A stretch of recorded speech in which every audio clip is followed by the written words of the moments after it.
एउटा मन्त्रीज्यूले दिलेन्द्र बडु मन्त्रीज्यू हुनुहुन्थ्यो, उहाँलाई फेरि वाइफाई भनेको के हो थाहै छैन क्या। फेरि उहाँलाई मैले चाहिँ 1 घण्टा लाएर वाइफाई भनेको यस्तो, इन्टरनेट भनेको नि उहाँलाई थाहा थिएन। उहाँ सञ्चार मन्त्री हुनुहुन्थ्यो दिलेन्द्र बडुजी। 1 घण्टा लगाएर मैले इन्टरनेट भनेको के हो, यो कसरी आउँछ, यो कसरी चल्छ भन्ने कुरा उहाँलाई सिकाएँ उहाँको के अरे कोठामा गएर। अनि वाइफाई भनेको के हो कस्तो छ, कहाँ छ, के छ, सबै कुरा सिकाएपछि ल राम्रै रहेछ भन्नु। उहाँले चाहिँ एकदमै जोड नगरेको भए यो वाइफाई त्यति बेला यो के अरे खुला हुने थिएन र अहिले वाइफाई चलाउनु त्यस्तो हुन्छ मेन्टालिटी, कर्मचारीहरूको मेन्टालिटी। र आइएसएम बेनमा चाहिँ के छ त भन्दाखेरि यो खास गरी आइएसएम बेन भनेको के हो भन्दाखेरि साइन्टिफिक रिसर्च र टेक्नोलोजी इनोभेसनको लागि सर्टन आइएसएम ब्यान्डहरू हुन्छन्, फ्रिक्वेन्सीहरू हुन्छ। त्यसलाई चाहिँ आइटियूले सबैलाई खुला गर्ने भन्दा हरेक देशमा खुला छ। नेपालमा त्यो चलाउनलाई यति गाह्रो छ, आफ्नै सम्पत्ति जस्तो गर्छ त्यो के अरे उसको कर्मचारीहरूले, सञ्चार मन्त्रालय कर्मचारी। मैले वाइड स्पेस टेक्नोलोजी अब वाइफाईलाई दुर्गम गाउँहरूमा पुग्नको लागि सर्टन त्यो के अरे आइएसएम बेन अन्तर्गतकै बेनहरूलाई मैले लिन खोज्दाखेरि कति दुःख गर्नु पर्यो हेर्नुहोस्, कति दुःख गर्नु, बल्ल बल्ल त्यो पछि त्यस पनि कच गरेर त्यो गरिरहेछ। त्यस्तो हुन्छ। त्यस कारणले त्यो आइएसएम बेन भन्ने कुरो यो साइन्टिफिक रिसर्च र टेक्नोलोजी इनोभेसनको लागि खुला गर्ने चाहिँ जोसुकै रिसर्चरहरूलाई यो चाहिँ नीति राम्रो चाहिँ बन्नु पर्यो। र अहिले आरटिडिएफमा कति पैसा छ त्यो पनि जान्न चाहन्छु, अहिले भन्नु होला। जो आरटिडिएफमा धेरै पैसा जम्मा हुन्छ, त्यो भनेको ग्रामीण दूरसञ्चार कोष, र त्यो चाहिँ के छ त भन्दाखेरि जनताले तिरेको 2%। तपाईँहरूले इन्टरनेट सेवा प्रदायकलाई के अरे उसलाई टेलिकमलाई तिर्ने जुन पैसा तिर्नुहुन्छ त्यसमा 2% कर चाहिँ त्यहाँ राखेको हुन्छ। त्यो अरबौँ रुपियाँ छ त्यहाँ, केही नभए पनि 5-7 अरब होला, एकपल्ट 13 अरब थियो होइन, त्यो पछि खर्च गरेर गऱ्यो होला, पछि अहिले पनि जम्मा हुँदैछ।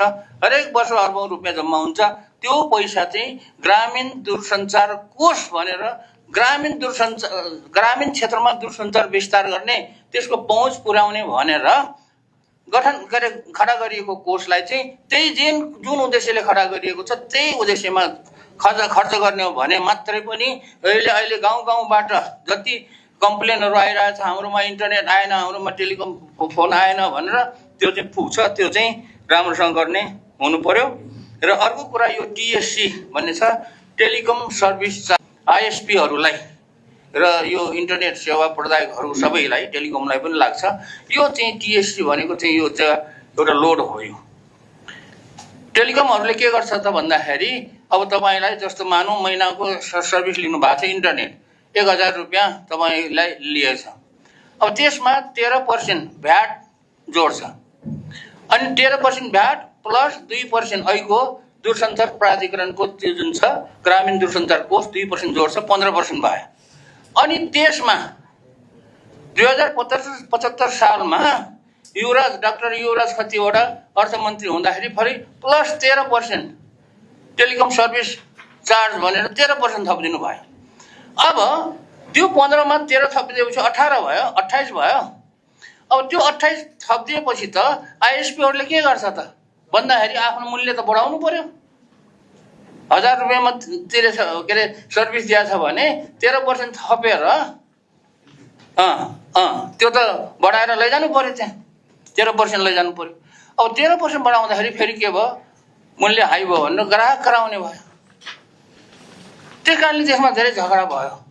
अनि गोकुल के अरे बास्कोटा चाहिँ सञ्चार मन्त्री हुँदाखेरि चाहिँ त्यहाँ निकै गोलमाल भयो र आखिरीमा चाहिँ एउटा सम्झौता भएको छ। त्यहाँ सम्झौतामा के भएको छ भने ल मूल्य चाहिँ वृद्धि नगर्ने, 1000 रुपियाँ छ भने 1000 रुपियाँमै दिने जे जति छ, र त्यसमा चाहिँ त्यो मूल्य 1000 रुपियाँमा त्यसको 50% मा चाहिँ टिएससी लगाउने, 50% मा टिएससी नलगाउने, सेवा शुल्क नलगाउने।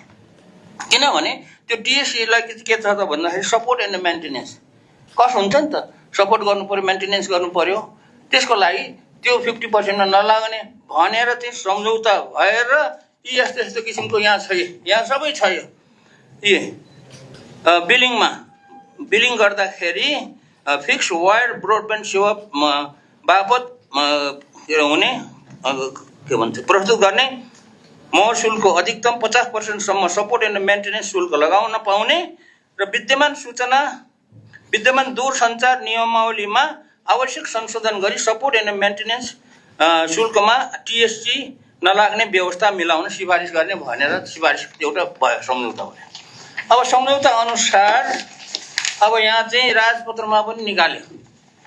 राजपत्रमा के निकालेको छ भने राजपत्रमा यो दूरसञ्चार यहाँ अरू सबै कुराहरू के भन्नु दूरसञ्चार सेवा अन्तर्गतका फिक्स वाइड ब्रोडब्यान्ड सेवा प्रदान गरे बापत लाग्ने महसुलमा बढीमा 50% मर्मत तथा सम्भार शुल्क लगाउन सकिनेछ भनेछ र त्यो मर्मत तथा सम्भार शुल्कमा यो आर्थिक ऐनमा के भनेछ त भन्दाखेरि यो यसमा चाहिँ त्यो सुरुमा यस्तो दस्तुर लाग्ने छैन भनेछ।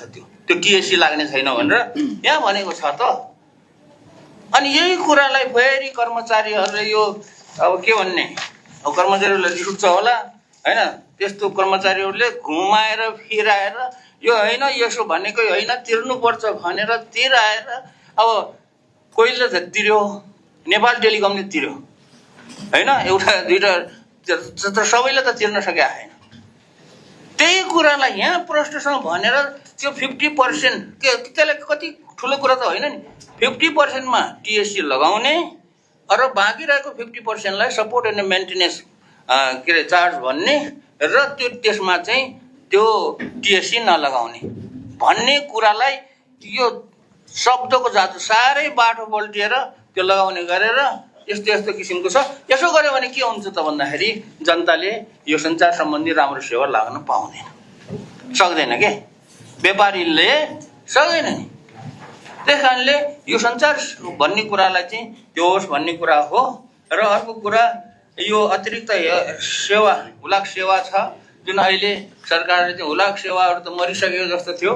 यहाँ मात्र होइन संसारमा अरू धेरै देशमा पनि हुलाक सेवा चाहिँ आजभोलि चिठी कसैले पठाउँदैन सबै इमेलबाट चल्छ वाट्सएपबाट चल्छ हैन। त्यसैले चिठी त पठाउँदैन तर हुलाक सेवालाई चाहिँ अझै यसलाई चाहिँ उस गर्ने हो भने विस्तार गर्ने हो भने र यसलाई चाहिँ अझै जिउँदो राखेर यसलाई सञ्चालनमा ल्याउने हो भनेदेखि त्यसबाट पार्सल डेलिभरी सर्भिस पनि त्यसमा जोड दिए हुन्छ। किनभने अमेरिकामा पनि त्यही गरिरहेको छ। अमेरिकाको हुलाक सेवाले पनि अन्य देशहरूको जस्तो ब्रिटिसको हुलाक सेवाहरूले पनि पार्सल डेलिभरीलाई चाहिँ बढी जोड दिन्छ किनभने टिकट त कसैले पनि राख्दैन। र यो कुरा चाहिँ तपाईहरुले राख्नु होला। र राष्ट्रपाको घोषणापत्रमा अहिलेको यो 100 बुँदे कति बुँदे घोषणापत्रहरूमा पनि के देखिन्छ भने यो सञ्चार सम्बन्धी कुराहरूलाई राष्ट्रपाले पनि आफ्नो यो सरकारले भनौँ न अब त सरकारले पनि आफ्नो उसमा चाहिँ राखेको छैन त्यति उसमा राखेको छैन। एउटा दुईटा शब्द राखेको छ तर यसलाई चाहिँ त्यति पुस दिएको छैन। र यति कुराहरू हो धेरै कुराहरू छन् यसमा किनभने यसको त म त भुक्तभोगी हो। म आफैले कति दुःख भएको मान्छे हो। यो फ्रिक्वेन्सीको लागि यो अनुमति लिनको लागि अनेक गर्नको लागि चाहिँ दुःख पाएको हुनाले मैले चाहिँ केही कुराहरू भने अलिकति समय पनि बढी लिएँ माफ गर्नु होला। तर यो भन्दा धेरै छ अझ मसँग धेरै कुराहरू गर्नु छ।